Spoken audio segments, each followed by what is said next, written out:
I had lost my husband, and I thought my son's house would be a safe haven.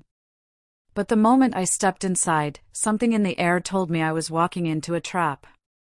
The door closed behind me with a soft click, sharper than it should have been.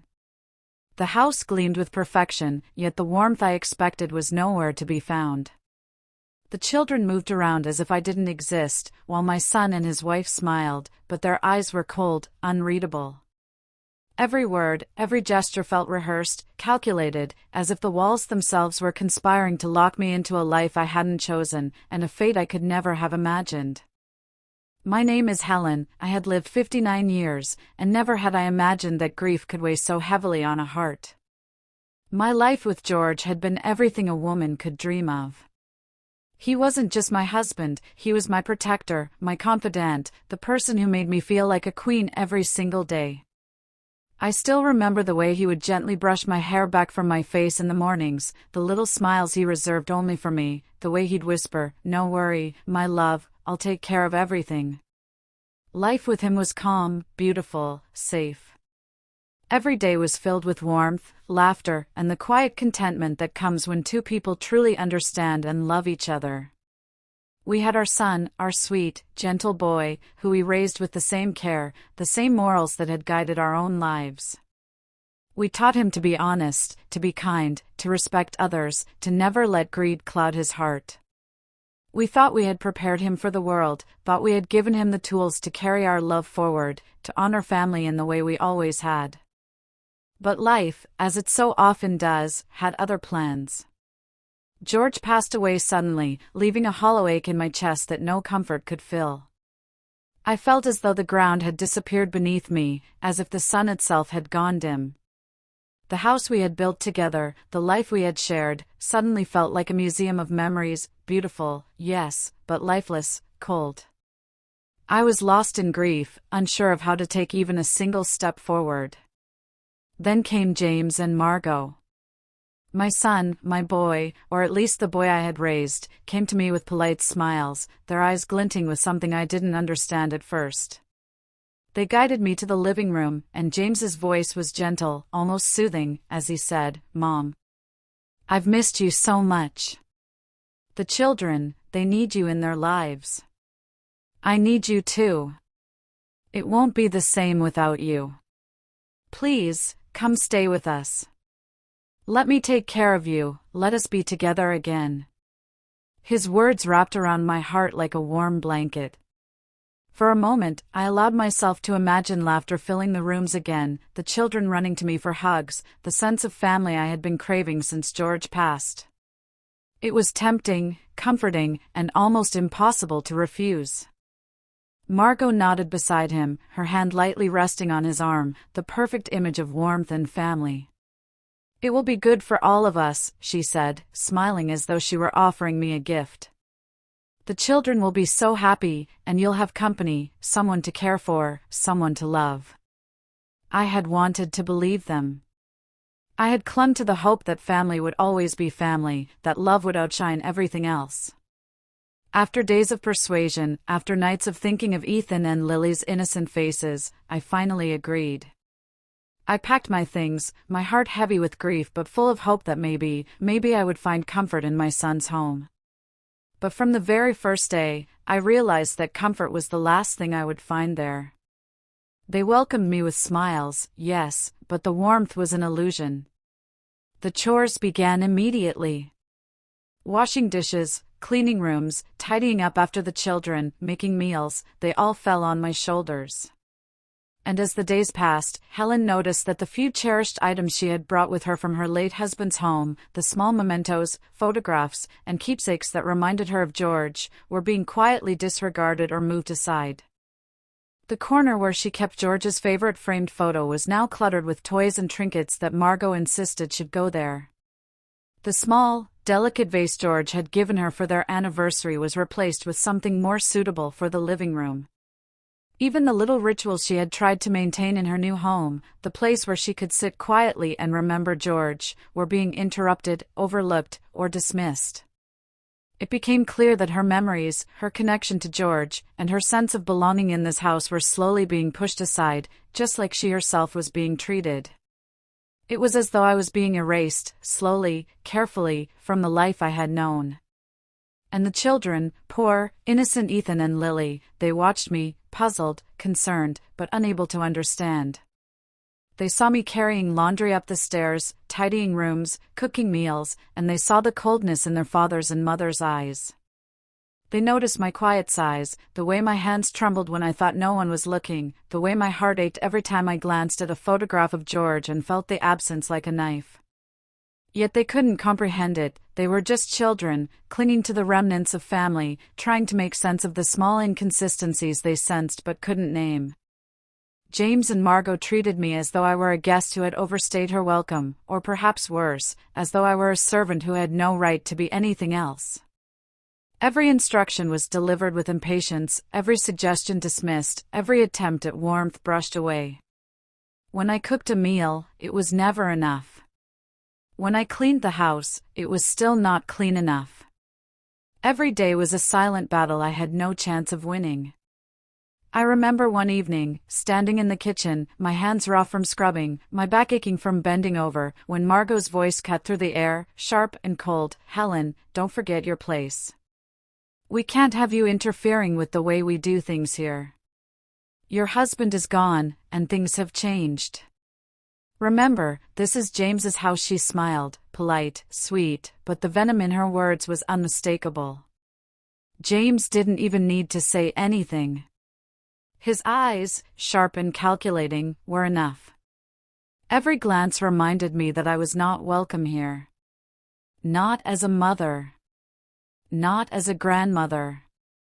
Not as a human being who had given decades of love and care.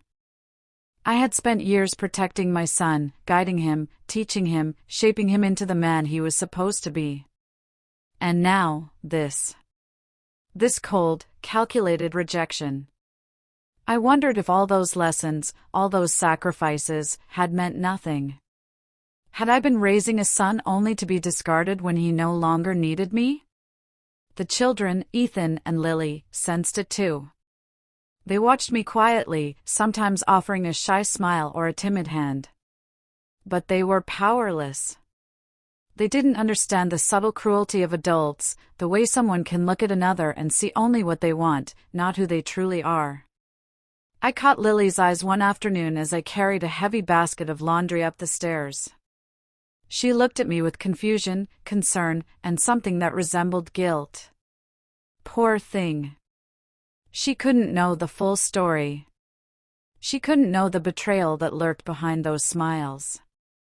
Every day, I felt smaller, humbler, invisible. The grief for George remained, sharp and unrelenting, but now it was joined by another kind of pain, the betrayal of my own flesh and blood. The very people I had loved and trusted, the ones I had expected to shelter me in my sorrow, were instead stripping me of dignity and respect. They were careful, methodical, pretending to be polite while turning my life into a routine of servitude. And yet, I endured. I had no choice but to endure. I cooked, I cleaned, I tended to the children, I smiled politely when James or Margot looked my way. I held back tears, swallowed my pride, and carried on, because I had nowhere else to go, no one else to turn to. Every day, I wondered how long I could keep pretending, how long I could survive in a home that had been turned against me, a home that should have been my sanctuary but had become a prison. One afternoon, they came to me with unusually warm smiles, the kind that felt borrowed, as if they belonged to someone else. Margot had baked a cake, something she never did, and James sat beside me on the couch, his tone light, almost playful. "Mom," he said, "we were just talking, and we thought it would be nice to put some money in your name. You've done so much for us. Maybe even open a new bank account, just for your security. You deserve that, don't you?" Margot nodded sweetly, resting her hand on mine as if we were old friends. "Yes," she said softly. "It's just some routine paperwork. You don't have to worry about a thing. James will handle it all." I wanted to believe them. My heart wanted to trust my own son. They were being so kind, too kind, perhaps, but in that moment, all I could feel was a flicker of warmth. It had been so long since anyone had spoken to me with such gentleness. James handed me a neat stack of papers. "Just a few signatures, Mom," he said, flipping through the pages quickly. "These are formalities for the account and a few updates about Dad's old documents. You don't have to read all the fine print, it's just banking stuff." I signed where he pointed, one after another. My hands trembled slightly, the way they always did since George had passed. But I trusted him. He was my son. I didn't even think to ask questions. Later that night, as I lay awake in the small guest room, I thought about how kind they had seemed that day. I told myself things were finally getting better, that maybe my son had remembered who I was, the mother who had raised him, protected him, loved him. The days after that sweet afternoon passed quietly, too quietly. I didn't realize then that silence could be cruel. There were no more kind smiles, no gentle tones, no talks of bank accounts or security. Instead, the air in the house shifted again, heavier this time. The warmth I thought I'd found was only an illusion. I kept convincing myself that maybe they were just stressed, busy, distracted. I wanted to believe that my son still loved me, that the boy who once ran into my arms after school still existed somewhere beneath the arrogance and coldness I saw now. Every morning, I woke up before anyone else, quietly making breakfast, folding laundry, picking up the children's toys before they woke. I told myself it was just a help, but deep down, I knew I was doing it to be useful, to earn my place. The house wasn't mine, and the air inside it seemed to remind me of that with every breath. Ethan and Lily were the only ones who brought me light. Lily would sometimes crawl into my lap while I sat near the window, her little hands touching my wrinkled face. "Grandma, are you sad?" she'd ask. I'd smile and shake my head. "No, sweetheart. I'm just remembering Grandpa." But even those moments didn't last long. Margot began to notice that the children preferred to spend time with me. Slowly, she changed that too, finding reasons to pull them away, filling their days with activities that didn't include me. I didn't protest. I didn't have the strength to. One afternoon, I overheard James and Margot in the living room. Their voices were low but sharp, the kind of whispers meant to wound even when unheard. "She's too attached to the children," Margot said. "And she acts like this is her house." James sighed. "Just give it time. Once the sale is done, we'll handle everything. She won't even realize what she signed." I froze in the hallway. Sale? The word hit me like a slap. My heart started to pound. I tried to tell myself I'd misheard, that maybe it was about something else, but the uneasy feeling wouldn't leave me. For days, I carried that fear in my chest like a secret bruise.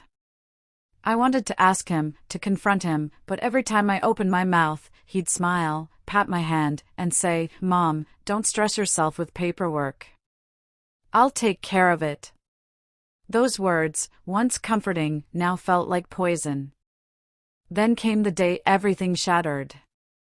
It was raining outside, a thin, steady drizzle that blurred the world beyond the window.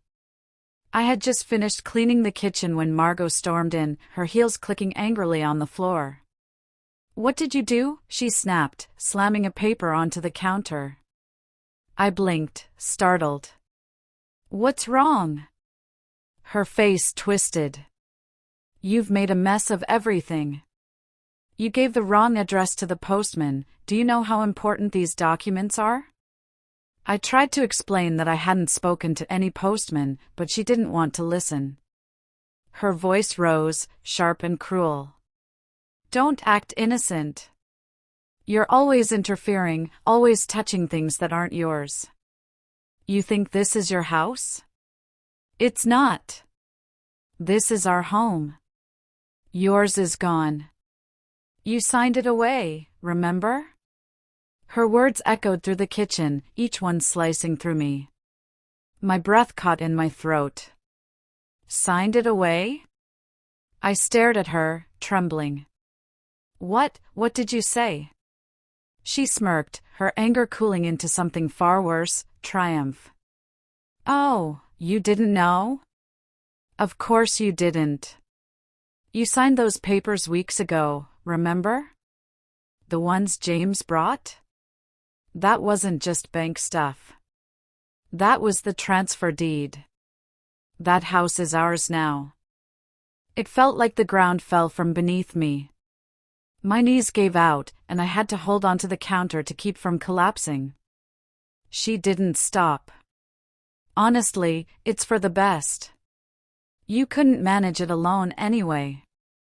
You should be thankful we're handling things for you. Thankful. That word spun in my mind until it lost meaning. I stumbled back to my room, my chest tight, my breath short. My hands shook so badly I could barely turn the doorknob. Inside, I sank to the floor beside the bed, the same bed where I cried myself to sleep for months after George's death. I pressed my hands to my face and whispered his name over and over. George, why did you leave me? Why didn't you take me with you? There was no answer. Just the sound of rain tapping softly against the window, like a cruel imitation of comfort. I stayed there for what felt like hours, until the air in the room became suffocating. I couldn't breathe, couldn't think. I just needed to get out, to escape the house that no longer felt like home. So I walked. The streets were wet and quiet, the sky heavy with gray clouds. My old coat clung to me, damp and cold. I didn't know where I was going, I just needed to move, to let the rain wash away the sting of betrayal. Every step felt heavier than the last. My heart ached, not just for the home I had lost, but for the love that had turned into cruelty, the child who had become a stranger. Why, George? I whispered again. Why did you leave me to face this alone? My tears mixed with the rain until I couldn't tell where one ended and the other began. That's when I saw it, a flash of silver through the mist. A car showroom, gleaming and bright, the kind George used to stop by just to look at the luxury models he could never afford. I remembered how he'd once turned to me, smiling, and said, "One day, you'll drive this car, Helen. Just you wait." I laughed through my tears. Oh, George, you and your dreams. But something pulled me closer. Maybe it was longing, maybe it was madness.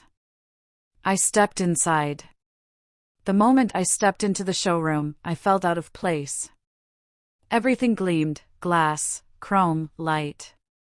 The floor was so polished that it caught my reflection, a tired woman with rain-damp hair, swollen eyes, and hands that had forgotten what comfort felt like. The smell of new leather and polish filled the air, the scent of a world that no longer belonged to me.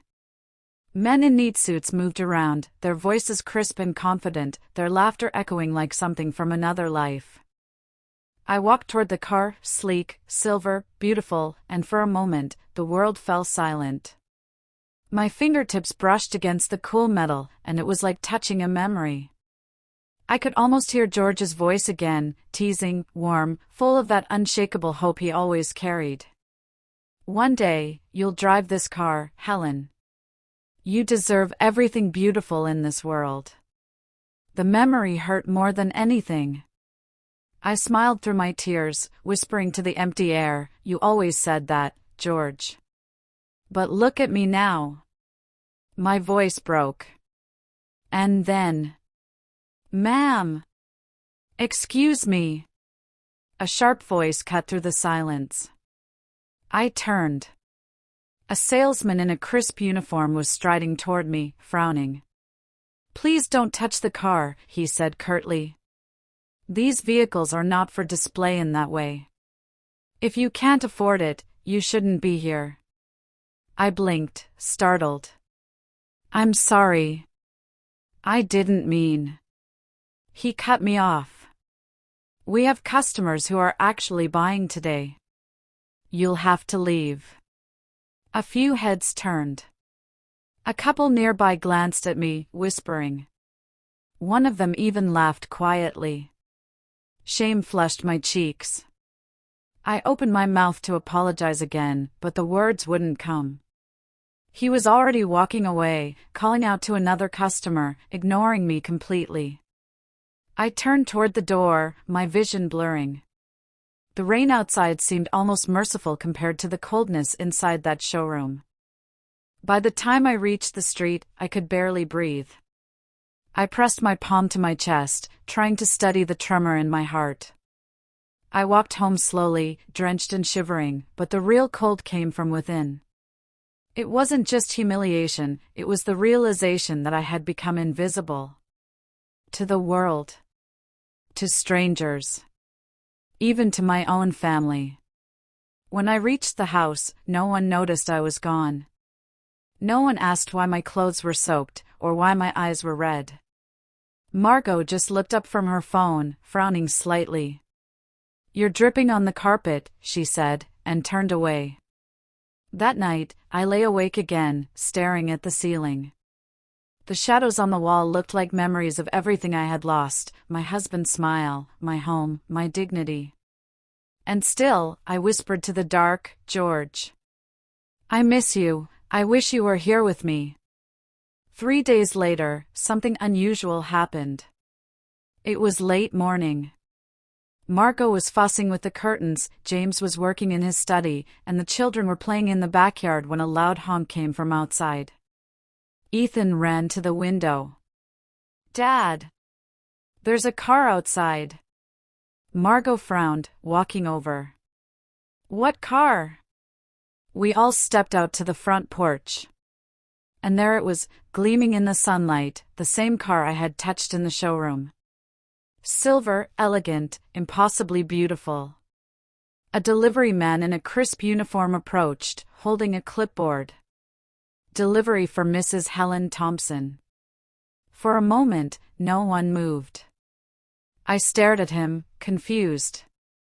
"For me?" He nodded. "Yes, ma'am. This vehicle has been purchased and registered under your name.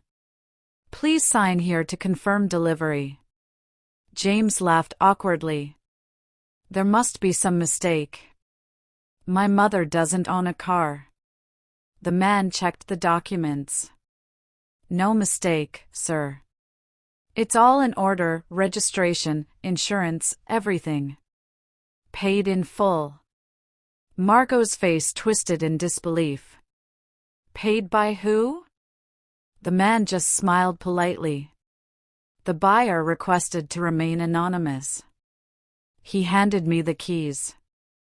Cold metal, small and heavy, pressed into my trembling hand. I stared at them, speechless. James's voice was tight. "Mom, what's going on? Did someone contact you?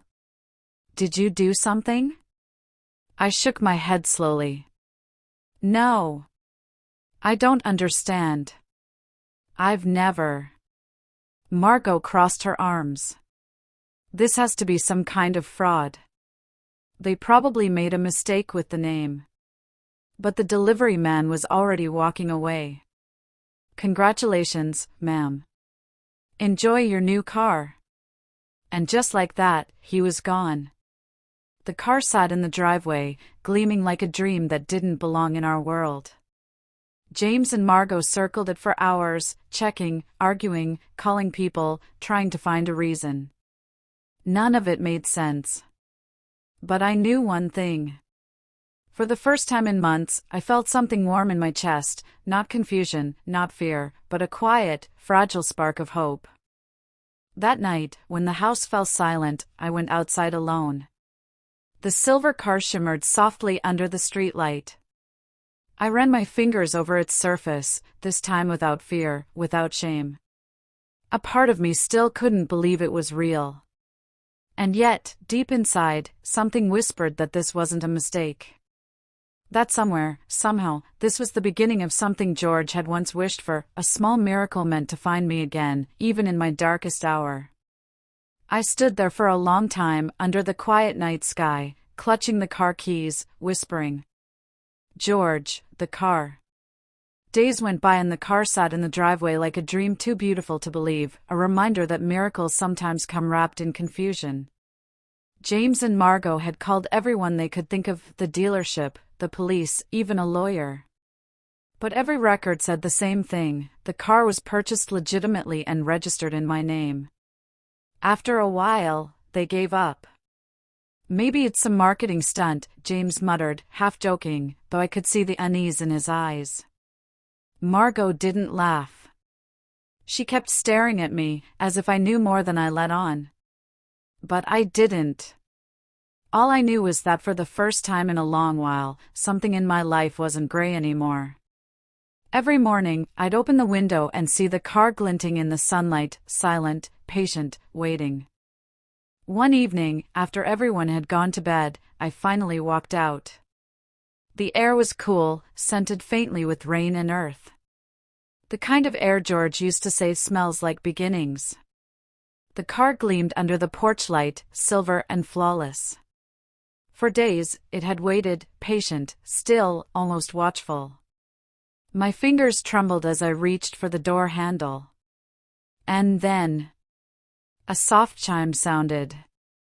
Lights flickered gently inside, and the dashboard glowed to life on its own.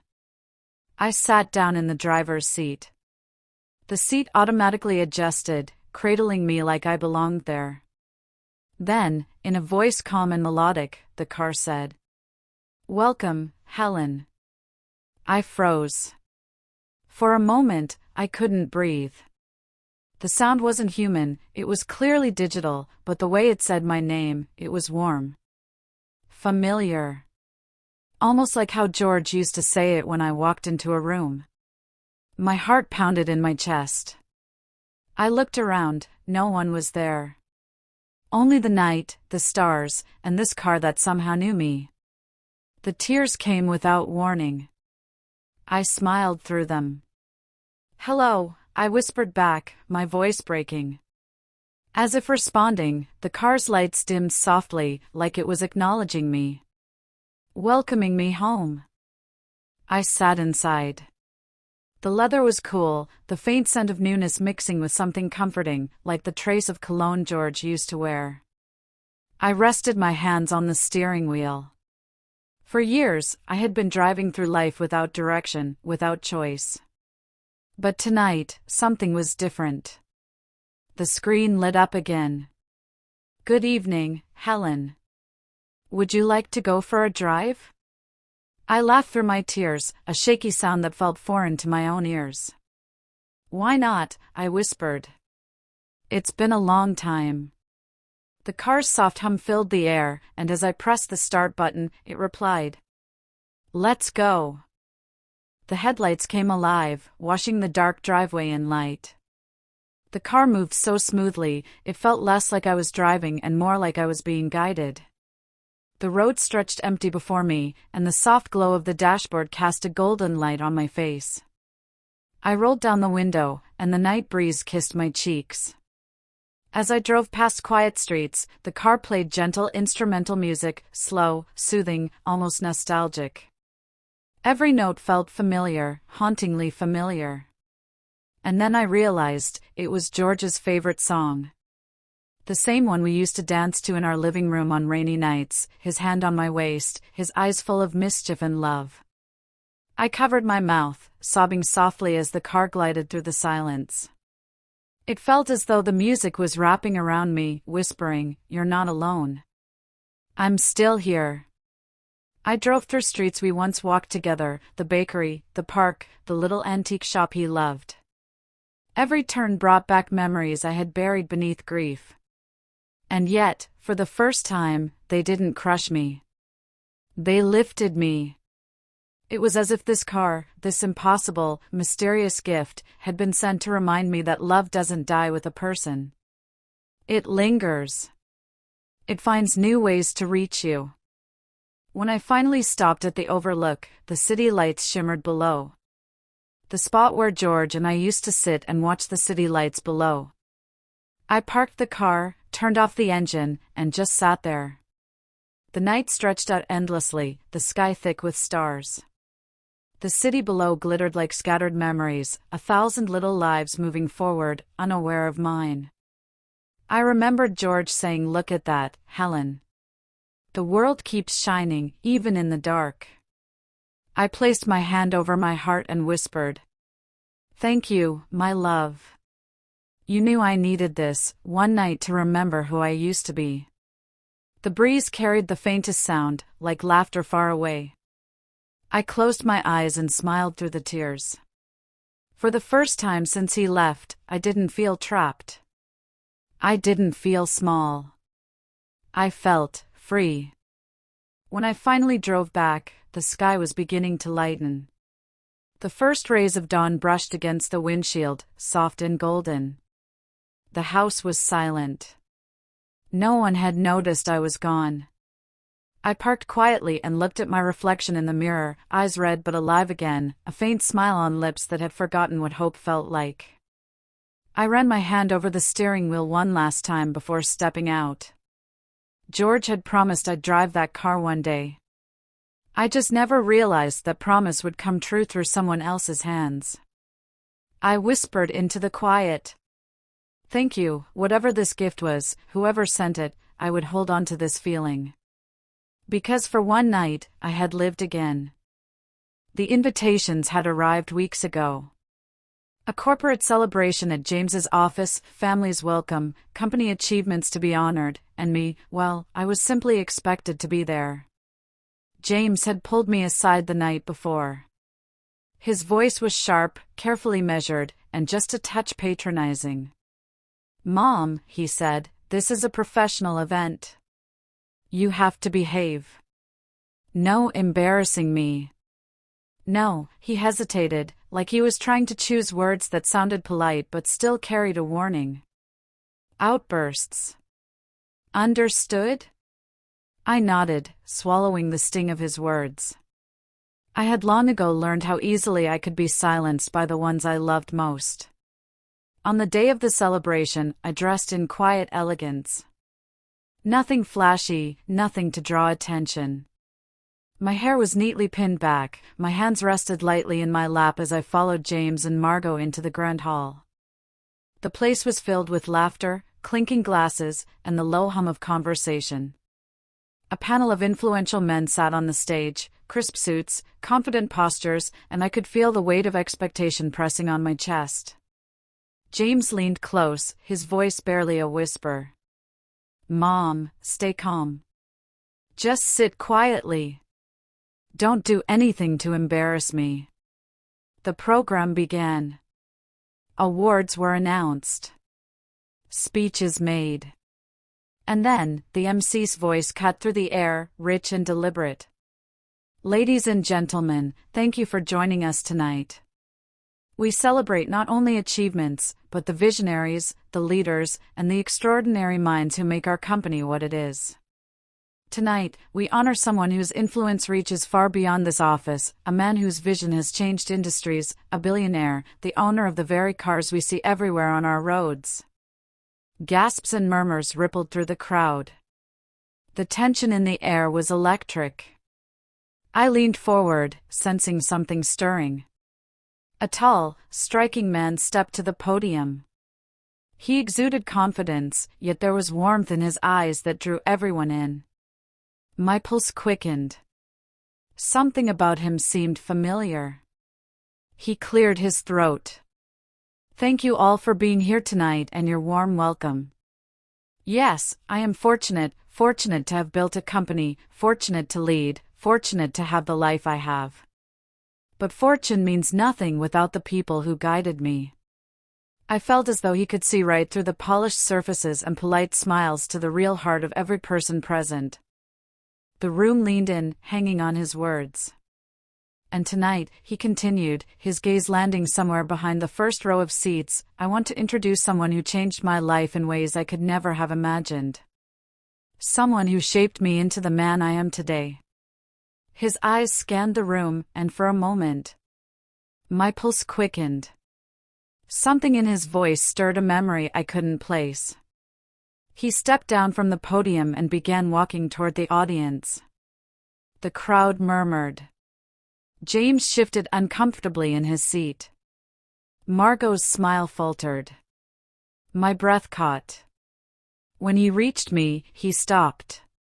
His eyes were steady, kind, and piercing all at once. He held out his hand. Please, he said softly, come with me. I froze. My mind raced. Who is this man? Why me? The room went quiet, the whispers hushed. James's face was pale, Margot's rigid with confusion. Ethan and Lily peeked at me from their seats, sensing the tension but not understanding. I hesitated. My legs felt weak. My hands trembled. But then, I took his hand. He led me to the stage, every step deliberate, reverent, as if this was a sacred moment. My heart pounded so fiercely I thought it might burst through my chest. When we reached the podium, he gently let go of my hand and looked at me. My name is Alexander, he said. And I owe everything I am to the kindness of two people who believed in me when no one else did. The crowd leaned forward, curious. I blinked, trying to comprehend. I was once a boy in an orphanage, he continued, his voice calm, steady. A boy with no family, no guidance, barely hope. Until a kind couple, Helen and George, helped me. They believed in me. They gave me financial support for my studies, and more importantly, they gave me faith in humanity. My hands pressed to my mouth. Helen and George. My mind stumbled, unsteady. Could it be? They believed in me when I had nothing, Alexander said, turning to look directly at me. Because of them, I earned a scholarship. I became who I am today. And I wanted to find them, to thank them. But when I returned, I learned that George had passed, and that Helen, well, she had moved in with her son. I felt my knees weaken. James shifted in his seat. Margot's jaw tightened. The room was utterly silent, the story unfolding like a revelation too beautiful, too improbable to be real. And so, Alexander continued, his voice rich with warmth, I wanted to honor them in the only way I could, to ensure Helen knows that her kindness was never unnoticed. To ensure she knows she is seen, appreciated, and loved. He motioned behind him, and a lawyer stepped forward, holding a stack of papers. This, Alexander said, placing the documents in my hands, is proof that everything taken from you, your home, your memories, your life's work, has been restored. I purchased the property back for you. These papers make it official. The house, the legacy you built with George, is yours again. I couldn't speak. My fingers shook as I held the papers. I looked at James. I looked at Margot. Their faces were ashen, guilt and shock contorting their features. Alexander smiled gently at me. And there is more. I've arranged for the shares and bonds of a very significant company to be in your name. This is only a small way to tell you thank you, for all that you and George did to shape me, to guide me, to believe in me when no one else did. I blinked, confusion and disbelief warring inside me. Shares, bonds, in my name? He nodded. Yes. Every legal paper, every asset, all under your ownership. Slowly, understanding dawned. My heart skipped a beat. This is the company James works for. I looked at him, speechless. The weight of betrayal, the years of humiliation, and now this overwhelming vindication, all crashed into me at once. Alexander leaned closer, a gentle smile playing on his lips. Helen, tell me, how do you like my gift? I hesitated, unsure what he meant. That car, he said softly, the one that caught your eye at the showroom. It's for you. I saw you that day, hesitant, unsure, almost afraid to touch it. And I wanted you to know that some dreams, even the ones that feel impossible, can come true. Tears blurred my vision. The room, the applause, the whispers, none of it mattered. This wasn't about wealth, status, or power. This was about being seen, being acknowledged, and being loved in a way I hadn't felt in years. As I stood there, overwhelmed, Alexander gave a small nod toward the side of the stage. My eyes widened.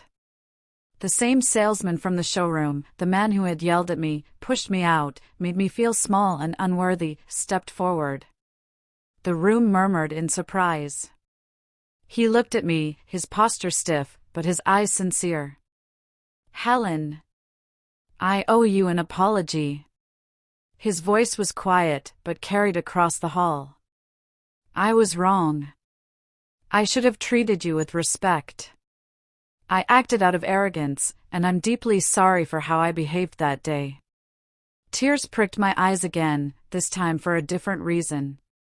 The man who had humiliated me was here, admitting his mistake publicly.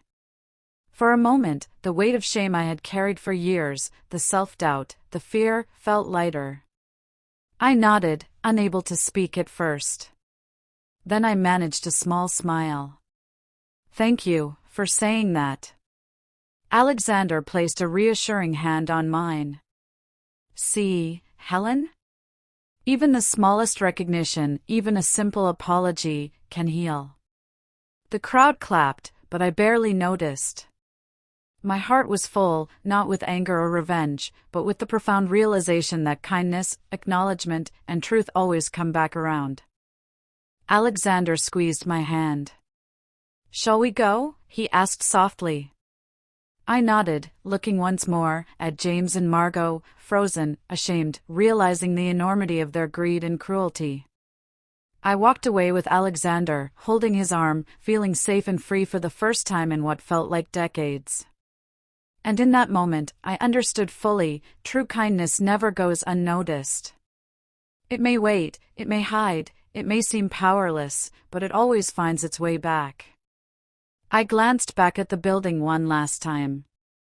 James and Margot were still there, their faces pale, frozen in disbelief. I didn't feel anger anymore. Just pity. For them, the greed and cruelty that had seemed like power now looked so small, so empty. The drive back was quiet at first. The city lights reflected on the car's sleek surface, and I ran my fingers over the polished dashboard. Every detail reminded me of George, of his words, his love, his unwavering belief that life could still hold beauty even in the darkest hours. "Do you like it?" Alexander asked, his voice soft, careful. I nodded, unable to speak at first. Then, with a small laugh, part joy, part disbelief, I whispered, "It's perfect. I feel like I can breathe again." He smiled. "You've carried so much for so long. Tonight, you don't have to anymore." For years, I had been trapped, by grief, by betrayal, by the very people who were supposed to love me. I had hidden my pain, swallowed my dignity, and endured the coldness of a son who valued wealth over family, a daughter-in-law who saw me as nothing more than a servant. But tonight was mine. We reached home, not the home James had stolen, but the home Alexander had restored, the home I had built with George and reclaimed with the love of someone who understood its worth. I walked through the rooms slowly, touching the walls, feeling the echoes of a life rebuilt. The furniture gleamed, but it wasn't the luxury that struck me. It was the love, the care, the knowledge that someone had thought of me, that someone had honored the life George and I had built. Alexander followed quietly, letting me take it all in. There were no demands, no rush, just the gentle presence of someone who had come into my life, to honor me. The house became more than a home. It became a sanctuary. Each room held memories of George, yes, but also new possibilities. I planted flowers in the garden, walked the paths we had loved together, and began to see that grief could coexist with hope, that laughter could once again rise in the spaces that had once only known silence. I hugged Alexander one evening, tears streaming freely, and felt a warmth that had nothing to do with luxury and everything to do with human connection. "Thank you, my son, for giving me back my life." And he smiled, a quiet, knowing smile. "You've earned it," he said. "Every bit of it." I had lived through pain, endured betrayal, and finally, I was free. And in that freedom, I laughed, a clear, heartfelt sound that carried through the night, touching the stars above. I realized that it wasn't blood that defined family. True family is built on love, guidance, and kindness, and sometimes, those bonds are far stronger than any biological tie. If there's one lesson I've learned through heartbreak, betrayal, and unimaginable loss, it's this. Stand tall, trust your heart, and never underestimate the power of kindness, because it always finds its way back when you least expect it. Have you ever experienced a moment when someone's kindness completely changed your life? Share your story in the comments below. And don't forget to like, share, and subscribe for more heartfelt stories of courage, love, and unexpected miracles.